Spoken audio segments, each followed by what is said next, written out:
오늘 본문은 스가랴 가운데 마지막 장에 해당합니다. 14장이고요. 그 14장 가운데 전반부에 해당하는 내용입니다.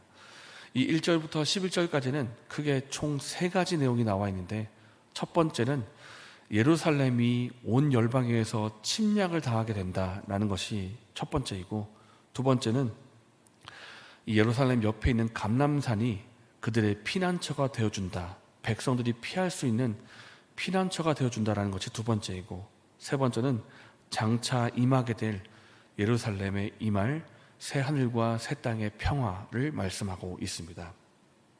먼저 1절과 2절입니다. 1절과 2절은 예루살렘이 침략을 받게 될 것이다, 열국에 의해서 침략을 받고 약탈을 당하게 될 것이다 라는 말씀을 보여주고 있는데요, 제가 1절과 2절을 읽겠습니다. 여호와의 날이 이르리라. 그날에 내 재물이 약탈되어 내 가운데에서 나누이리라. 내가 이방 나라들을 모아 예루살렘과 싸우게 하리니 성읍이 함락되며 가옥이 약탈되며 부녀가 욕을 당하며 성읍 백성이 절반이나 사로잡혀 가려니와 남은 백성은 성읍에서 끊어지지 아니하리라. 우리가 스가랴 14장, 그러니까 스가랴 예언의 마지막 부분을 보고 있는데, 이 1절과 2절을 보면서 조금 의아한 부분이 있습니다. 이거 좀 이상하다는 부분인데, 왜 예루살렘이 침략을 당하고 약탈을 당하는가 하는 것입니다. 우리가 지난번에 12장 말씀을 보았습니다. 12장 말씀에도 비슷하게 열국이 예루살렘을 에워싸고 공격하는 모습을 보여주고 있는데, 근데 그때 12장에서 보았던 것은 이 이스라엘로 상징되는 교회가 무거운 돌과 같이 결코 흔들리지 않는다라는 것이었습니다. 열국이 예루살렘을 에워싸고 하나님 백성들을 공격하겠지만은 무거운 돌과 같이 결코 흔들리지 않을 것이다. 고통을 받는 일이 공격이 분명히 당하겠지만 결코 흔들리거나 무너지지 않을 것이고, 오히려 공격하려 왔던 열방이 크게 상함을 입을 것이라는 말씀을 우리가 12장에서 살펴보았습니다. 근데 이 비슷한 상황이 14장에서 펼쳐지고 있는데, 14장은 무언가 분위기가 다릅니다. 예루살렘이 흔들린 모습이 보이는 것입니다. 2절 말씀 보십시오. 성읍이 함락이 되고 가옥이 약탈이 되고 성읍 절반이 사로잡혀가는 모습이 12장에서 보여주고 있는 것입니다. 왜 12장과 14장이 다르냐 하는 것입니다. 왜 다르냐? 이것을 우리는 지난번 보았던 것처럼 이 사건을 바라볼 때 좁은 시간적 관점에서 바라볼 것인가, 아니면 시간적 관점을 넓게 해서 바라볼 것인가, 이것에서 오는 차이라고 보아야 합니다. 시간적 범위를 좁게 두면 분명히 어느 특정한 시점에 예루살렘이 공격받는 모습이 있다는 것입니다. 분명히 공격을 당할 것이고 백성들이 침략을 당할 것이다. 어느 특정한 시점에 좁은 시간적 시간대에 이런 일이 일어날 것이다 라는 것입니다. 그러나 시간적 범위를 넓게 두면 하나님께서 예루살렘이 공격받는 그대로 내버려 두지 않는다. 반드시 개입하실 것이고 백성들을 지켜 보호하실 것이고, 그리고 온 열방이 공격했던 그 열방은 하나님께서 심판하고 멸하실 것이라는 메시지가 주어지는 것입니다. 그래서 이 14장은 다시 좁은 관점에서 보았을 때 예루살렘이 어느 특정한 시점에서 공격을 받는다, 침략을 당한다라는 것으로 볼 수가 있는 것입니다.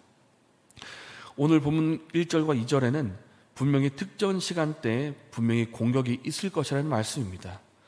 성읍이 함락되고 백성들이 공격을, 고통을 당합니다. 이것은 우리가 어떻게 해석할 수 있는가 하면, 백성들을 공격하는 악의 무리들이, 사탄의 세력들이 얼마나 정말 치명적으로 공격을 가할 것인가, 얼마나 그들이 총공세를 가할 것인가 라는 모습으로 해석할 수가 있습니다.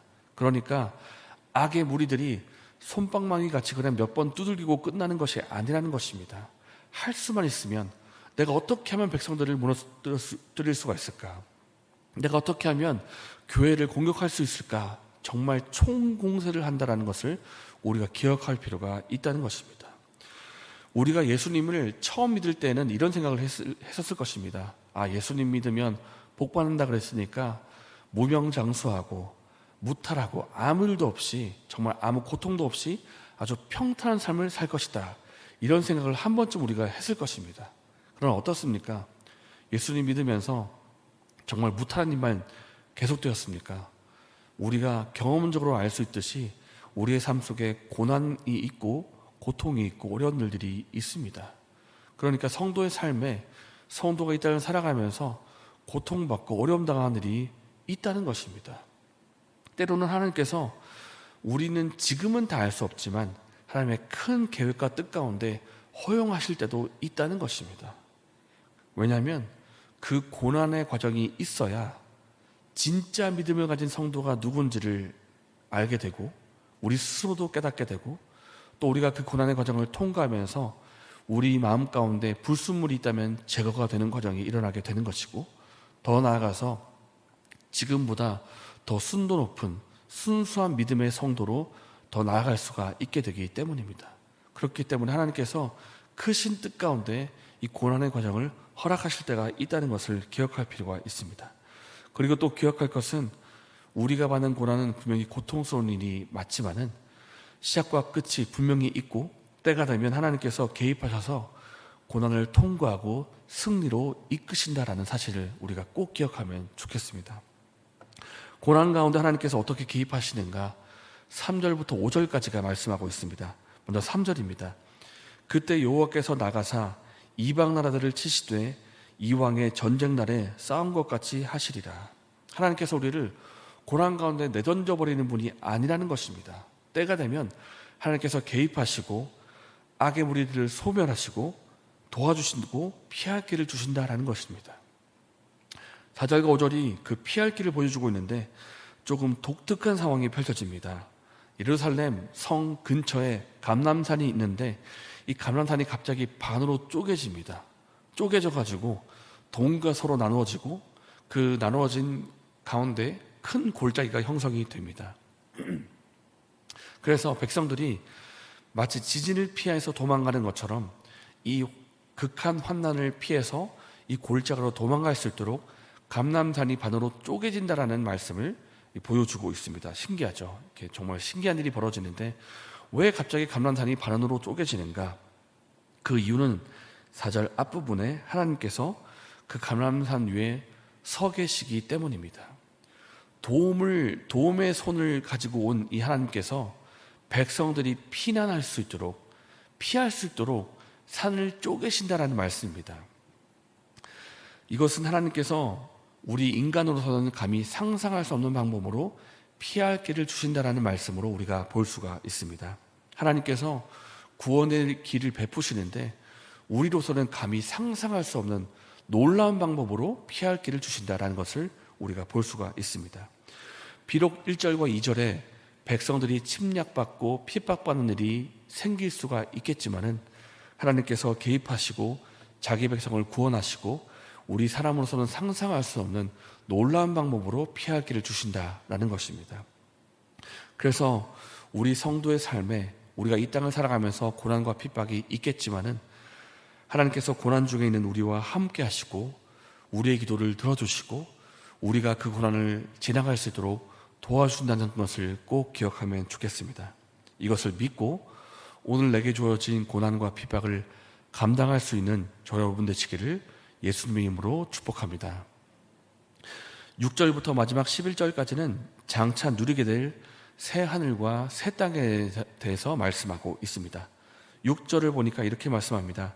그날에는 빛이 없겠고 광명한 것들이 떠나간다.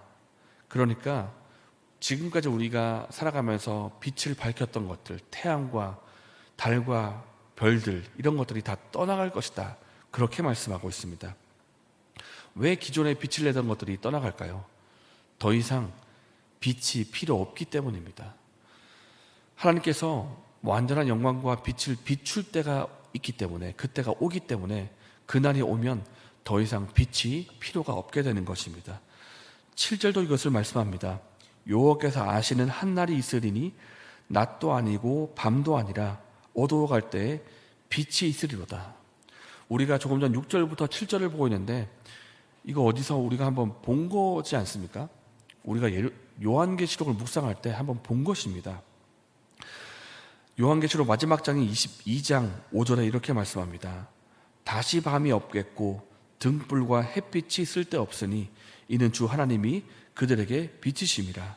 그들이 세세토록 왕노릇 하리로다. 이렇게 말씀하고 있습니다. 그러니까 스가랴가 요한계시록과 굉장히 비슷한 부분이 있는데, 사실 우리가 묵상하고 있는 14장 전체가 요한계시록의 흐름과 아주 비슷합니다.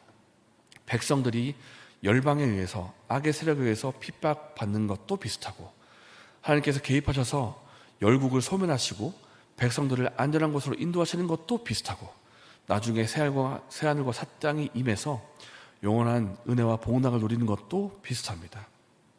결국 어떻게 됩니까? 8절입니다. 생수의 말씀도 마찬가지입니다.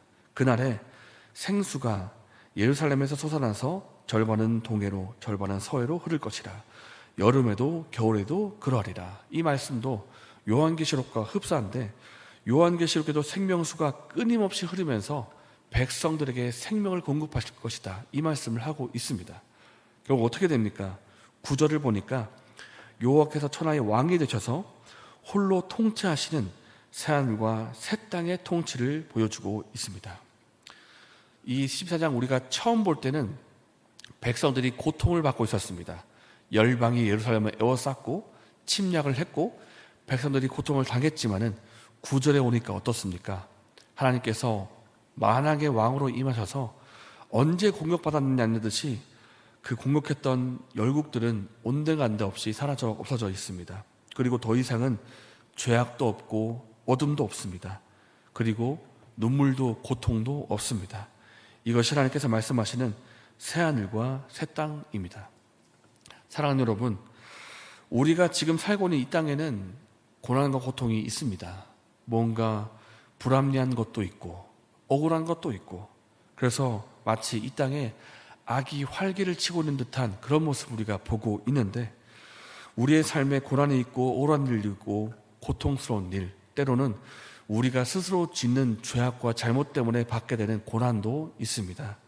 그러나 주님께서 장차 말씀하시는 새하늘과 새 땅은 어떻습니까? 더 이상 죄가 없을 것이다 말씀하십니다.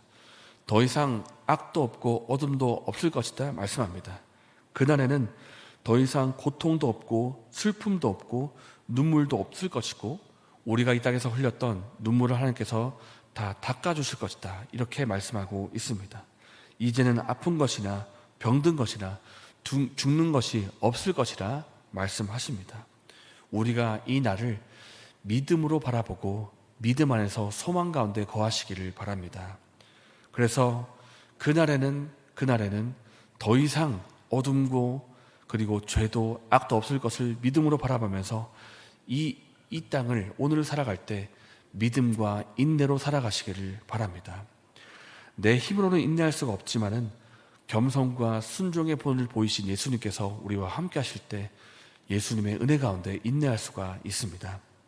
그래서 주 안에서 승리하면서 믿음으로 살아갈 수 있는 여러분 되시기를 예수님의 이름으로 축복합니다. 이 시간 말씀을 생각하면서 기도하겠습니다. 우리 성도의 삶에 고난과 핍박이 있지만 우리가 믿음으로 그날을 바라보면서 인내할 수 있는 우리가 될 수 있도록 도와주시옵소서. 주께서 고난 가운데 있는 우리와 함께하여 주시고 그 고난을 통과할 수 있도록 힘과 능력 주신다는 것을 믿고 우리의 고난을 감당할 수 있도록 은혜를 베풀어 주시옵소서. 이렇게 기도하시고 개인적인 제목으로 기도하신 후에 자유롭게 돌아가셨습니다.